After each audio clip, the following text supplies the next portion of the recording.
আসসালামু আলাইকুম বন্ধুরা, আপনারা দেখতে পাচ্ছেন চীনের যে ড্রাইভিং পোস্টের জন্য আবেদন করতে হলে কতটা পরিশ্রম করতে হয়। তাদের যে এই বাস ড্রাইভার হওয়ার জন্য অনেক কষ্ট করে তাদের এই নিশানাগুলো ঠিক রেখে, মাপ ঠিক রেখে, সুন্দরভাবে পরীক্ষা দিয়ে তারপর উত্তীর্ণ হতে হয়।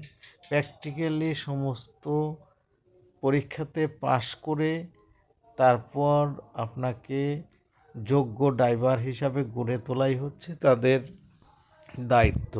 এই দায়িত্বের ভিতরে আপনি যে নিশানাগুলো দেওয়া থাকবে সেগুলা আপনাকে মেনটেন করতে হবে।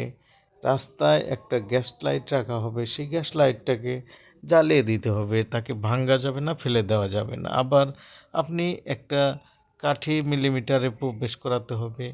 3টি ডিম রাস্তায় দেওয়া হলে সেই রাস্তাকে চতুর্দিকে ক্রস সিস্টেমে আপনাকে বের হতে হবে, কিন্তু ডিম ভাঙা যাবে না। এভাবে আপনাকে সুন্দরভাবে ড্রাইভিং এর জন্য কাজ করতে হবে। রাস্তায় চলার জন্য যাতে কোনো প্রকার দুর্ঘটনা না ঘটে সেটাকে প্র্যাকটিক্যালি আপনাকে ওইভাবে নিজেকে পারফেক্টলিভাবে তৈরি করতে হবে।